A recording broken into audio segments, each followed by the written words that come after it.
জনাব ভাদুরী, আমি এই প্রশ্নটা আমারও মনে ছিল। জুলকারনাইন সায়ের খানও এটা আসলে বলেছেন, সেটা হচ্ছে যে ভারতীয় সরকারের যদি প্রত্যক্ষ মদদ না থাকতো তাহলে মিডিয়াগুলি এটা করতে পারতো না। আপনি এই ব্যক্তি মানে আমি ভারতীয় মিডিয়া আর ভারতীয় সরকারকে এক করে দেখতে চাই না, কারণ ভারতীয় মিডিয়া যা করেছে ভারতীয় সরকার এর চেয়ে একটু স্মার্ট বলে আমার মনে হয়। তো আপনি এটা আসলে কি বলেন, যে এটা কি আসলে ভারত আর ভারতীয় মিডিয়াকে আমরা এক করে দেখবো কিনা?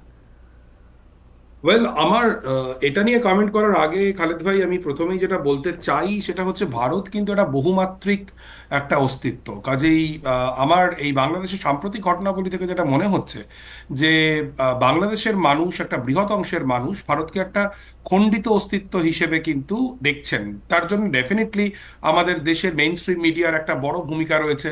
এবং যেরকমভাবে উস্কানিমূলক খবর আমাদের মিডিয়ায় প্রচার করা হচ্ছে, সেটা অত্যন্ত দুর্ভাগ্যজনক। কিন্তু আমি যেটা বলতে চাইছি যে ধরুন, 5ই আগস্টের পরে যখন সেভেন সিস্টার্স নিয়ে বাংলাদেশে নানা রকম কথাবার্তা হয়েছিল, সেটা যেরকম দুর্ভাগ্যজনক, একই রকমভাবে চট্টগ্রাম, কুমিল্লা এগুলো দখল করে নেওয়ার কথা যে আমাদের দেশের মিডিয়া বলছে, সেটা একই রকম দুর্ভাগ্যজনক। ভারত সরকারের সঙ্গে এই মিডিয়াকে এক করা যায় কিনা এটা নিয়ে আমি সরাসরি কিছু মন্তব্য করা থেকে বিরত থাকবো, কিন্তু এটা আমি নিঃসংশয়ে বলতে পারি, আমি বিশ্বাস করি যে ইন্ডিয়ান গভর্নমেন্ট, আমাদের কেন্দ্রীয় সরকার নিশ্চয়ই বুঝবেন যে বাংলাদেশ মানে শুধু শেখ হাসিনা বা আওয়ামী লীগ নয়। এবং আওয়ামী লীগের লেন্সে বাংলাদেশকে দেখা আমাদের দেশের জন্য এটা যে খুব সুবিধাজনক হবে না, এটা একদম নিঃসংশয়ে বলা যায়।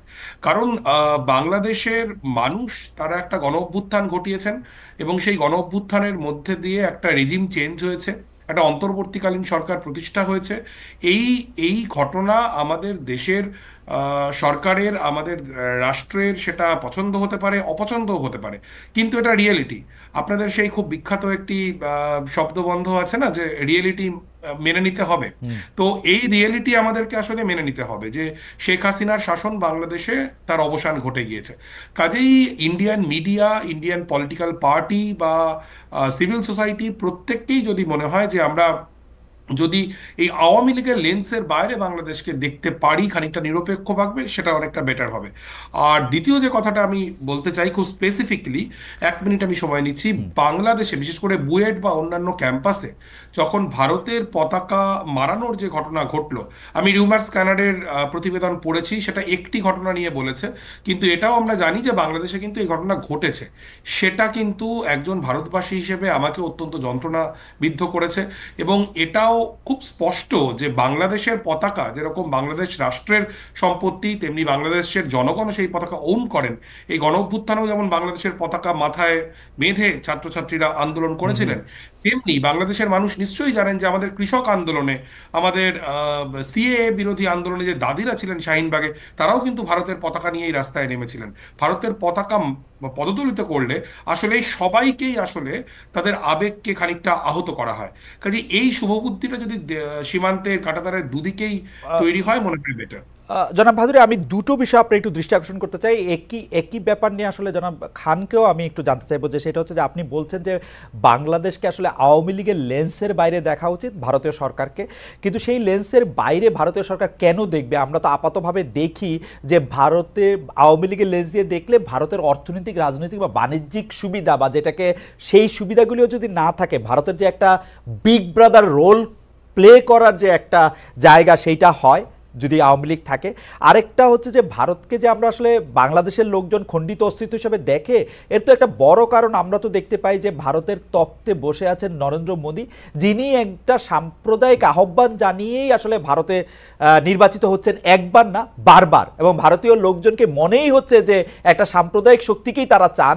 যদি তারা একটা সাম্প্রদায়িক শক্তিকে চান, তাহলে তো তারা একটা অসাম্প্রদায়িকতার কথা আসলে বলতে পারেন না। আর পতাকা পোড়ানোর ব্যাপারটা বা পতাকা পাড়ানোর ব্যাপারটা, সেটা নিয়ে আসলে জনাব শায়ের খান নিশ্চয়ই বলবেন। পাশাপাশি আমরা এটিও একটু জানবো যে ভারতের মতো এরকম একটা দেশে আগরতলায় গিয়ে বাংলাদেশি হাই কমিশনকে যখন আক্রমণ করা হলো, উপ হাই কমিশনকে, তখনও বা ভারতীয় সরকার আসলে কি করলো? জনাব ভাদুরী, আপনি যদি তিনটা একটু 1-2 মিনিটে বলেন, আমরা একই বিষয় নিয়ে আমরা একটু আমি একদম খানকেও শেষ জানতে চাই। প্রশ্নটা জি। দিয়ে যদি খালেদ ভাই শুরু করি, জি। যে এটা অত্যন্ত লজ্জার এবং অত্যন্ত দুর্ভাগ্যজনক ঘটনা।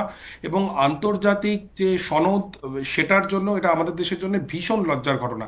ভারত সরকার কি করেছে বলতে আপনি নিশ্চয়ই দেখেছেন যে ভারত সরকারের পক্ষ থেকে দুঃখ প্রকাশ করা হয়েছে এবং 6 জন গ্রেফতার হয়েছেন। আমি মনে করি এটা যথেষ্ট নয়। বাংলাদেশের দূতাবাসগুলির নিরাপত্তা ভারত সরকারকে নিশ্চিত করতেই হবে। এটা দুটো দেশের জনগণের মধ্যেকার সম্পর্ক, দুটো দেশের সরকারের মধ্যেকার সম্পর্ক স্বাভাবিক করবার এটা একটা পূর্ব শর্ত, এটা করতেই হবে। এবং দ্বিতীয় যে কথাটা আপনি বলছিলেন যে নরেন্দ্র মোদীর সাম্প্রদায়িক রাজনীতি, আমি সম্পূর্ণভাবে একমত যে তার হিন্দুত্বের রাজনীতি, তিনি সেটাকেই তিনি প্র্যাকটিস করেন এবং তিনি পরপর নির্বাচনে জিতছেন। কিন্তু আমি আপনাকে মনে করিয়ে দিতে চাই খালেদ ভাই, আপনি নিশ্চয়ই খেয়াল করেছেন যে গত লোকসভা নির্বাচনে কিন্তু এই নরেন্দ্র মোদীর যে বিজয় রথ সেটা কিন্তু বেশ ধাক্কা খেয়েছে।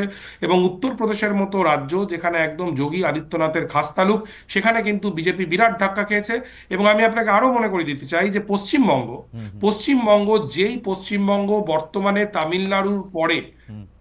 নরেন্দ্র মোদীর বিজেপির হিন্দুত্ববাদ বিরোধী রাজনীতির বিরুদ্ধে একটা দুর্গ হিসেবে দাঁড়িয়ে রয়েছে, সেই পশ্চিমবঙ্গেও কিন্তু গত লোকসভা নির্বাচনে বিজেপি খারাপ ফল করেছে।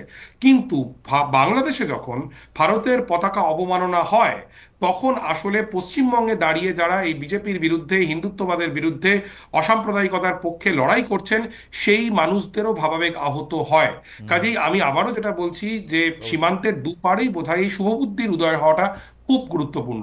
অবশ্যই জনাব ভাদুরী, আপনাকে ধন্যবাদ। আমি একটু